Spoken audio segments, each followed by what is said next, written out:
Welcome to One Grumpy Old Man and his Classics.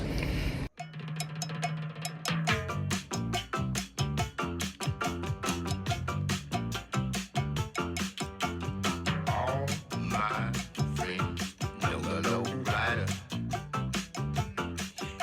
The low rider is a little higher.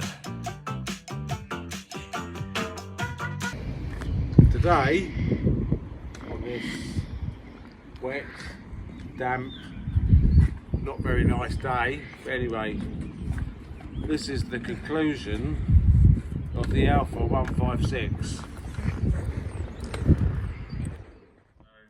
Is it your last car? Is it my last car? I think so. I don't really want it. I don't know. Like, do I want to restore anything else? Let's worry about that later. So anyway.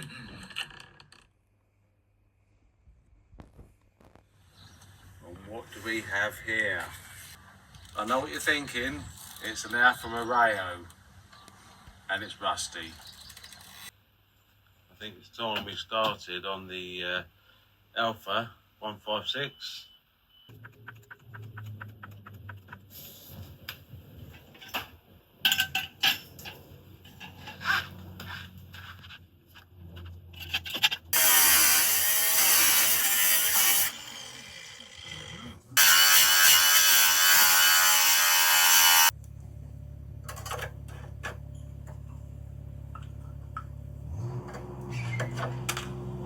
And if I do this now, while it's raining, at least it'll dry later on, and then that'll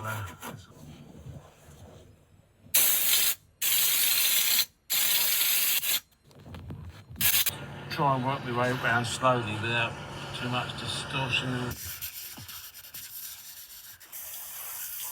make sure I'm getting. You wouldn't think it'd be that difficult, would you? Just put this so it will dry out. So I found this, and it was crying out to be saved. So I had a good look at it. I knew that it failed on predominantly rust issues, but there was a whole list of advisories on the MOT failure sheet. So I just felt as though I had to save it, because looking at it externally, she looks absolutely wonderful. Really good condition. Okay, the bottoms of the front wings had gone completely rusty, but I've made up repair plates, or I say repair panels. I cut the rust out, let new metal in the bottoms of the wings, and I've sprayed them in, and you can't even see it. The colour match was brilliant. Obviously I've gone underneath, I've cut all the rust out. I say all, it's not that bad. The rear footwells around the drain holes had gone rusty, which is a common issue with these ALFAs. So I cut the rust out and let new metal in. It's all been seam sealed, rust protected, and re-body shorts underneath. The rear of the sill this side was slightly rusty, just a little tiny bit that needed cutting out and new metal letting in, and the sill the other side at the front had a little bit of rust that needed cutting out and new metal letting in. So all that was done. I've fully rust protected this underneath, all the suspension components, the 4 suspension turrets I've fully wax oiled, so I've really gone through the car. It's had a service, it's had a new cam belt. You know, I've done a multitude of things, and it's a really nice looking car. So it has been MOT'd, and it passed, with no advisories. So absolutely chuffed to bits with that. So it's got a nice clean MOT. It's a real nice clean car inside as well. We'll have a look in a minute. I mean, this is what I would call probably an emerging classic. You know, is it quite a classic yet? I suppose it is. You know, there might be some argument about that. but I think this would be an ideal starter classic for someone. So what's it cost me? I set myself a budget, and I did go over budget a little bit, but not a lot. So purchase price, I've got myself a list here because I had to write it down, so I couldn't quite remember everything. So I paid £250 for the car, which I thought was very reasonable. So I set myself a budget of 250 quid. So I wanted to have a total spend of 500 quid on this. But I did go over slightly. As much as I tried to keep it under budget, I couldn't quite do it. So purchase price is what we said. Needed a new battery. That was $79.99. I had to buy an exhaust mounting kit, which was $11.25. Cam belt was $18.78. I had to buy an exhaust back box, which was £66. An exhaust middle section, which was £55.50. MOT was $54.85. And I had to buy a timing kit to do the cam belt. That cost me $22.99. Then there was oil filter, $3.79, air filter, $7.59, wiper blades was £12.90 for two. This was a good price really, I've seen as the aero type. And I added consumables, so I had stuff already that I'd already bought from previous projects, so I sort of added that in. That was £50, and the oil was £25. So the combined total of all that is £658.64. So I went over budget 158 quid. So I can live with that because I shopped around for the parts to get the best price I possibly could, and I think, you know, for a total outlay of 658 quid, I think that was quite a result really.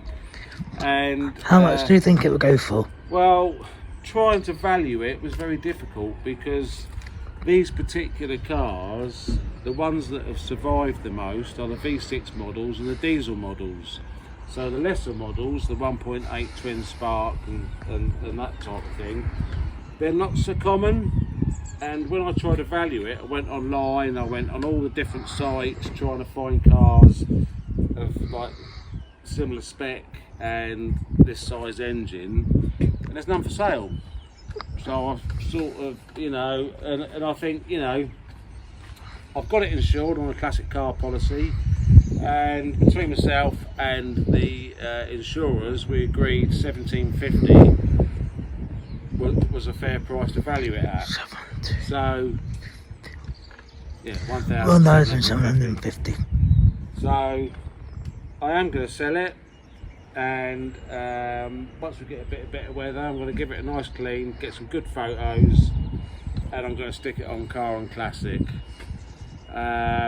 So, you know, I want it to go to another enthusiast, hopefully. You know, if it doesn't matter, but if another enthusiast buys it and they continue the rust proofing regime that I've started, then this car could continue for quite some years.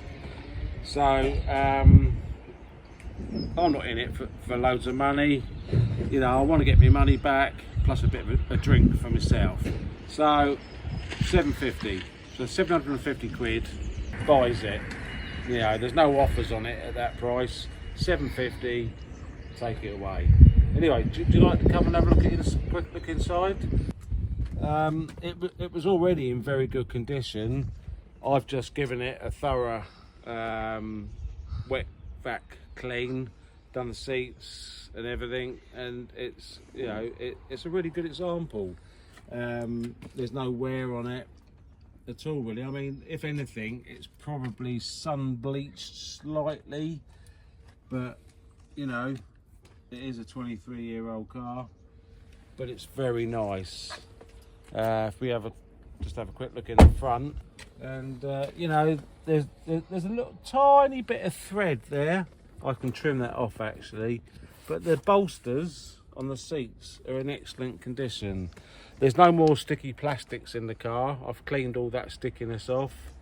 But yeah, very, very presentable car. Would make a very good daily driver, starter classic, whatever you want to call it. So it's yeah, it's come up really well. So I'm pleased with the result, and yeah, it drives lovely. I mean, the reason why I'm selling it cheap is because then it leaves a bit of room for the next buyer to spend any money on it if they want to. Like, ideally, the wheels could do with having a refurbish. You know, that's about 250 quid. In what way? Well, the wheels being acid stripped, shot blasted, powder coated and all that sort of stuff, you know, proper refurb. It's about 250 quid, so they would benefit from being refurbished.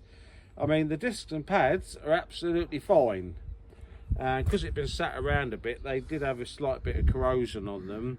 But if I was keeping it, I'd put new discs and pads on it. That's 150 quid to do that. So, you know, if you had that done, you've still got a car that's worth, its value is worth more than what it owes you. So, you know, gives the next buyer, you know, room to spend a bit of money on it. And You're really selling it, aren't you? well, yeah, because Literally. that's exactly how I feel. You know, it's a good car. I've gone as far as I want to go on it. It's not a resurrection or a restoration or anything. I saved it, and I've done all the work, and it's another Alfa Romeo back on the road. And you know, there is a little bit of room for improvement, but that's for the next owner to do. Any future project? Yes, there is. There's Project Viking. So once this is sold and out the way, my next project, it's not a car that I'm going to own. It belongs to a very good friend of mine, and I think I've explained this before. The car's too far away for me to keep working on, so it's coming here, and I'm going to continue the rest of the work and get that back on the road for him. So it's 67. So what's that make that? That makes that 50. What's that? 55 years old? Something like that. 16, 17. Don't ask me. Yeah, 17. Oh, 58 years old. 58-year-old car. So that will be coming to the channel soon. You know, whatever your thoughts are or anything. So thanks for watching. I do appreciate it very, very much. So, you know, don't forget, like, subscribe, and I'll see you on the next one. Bye.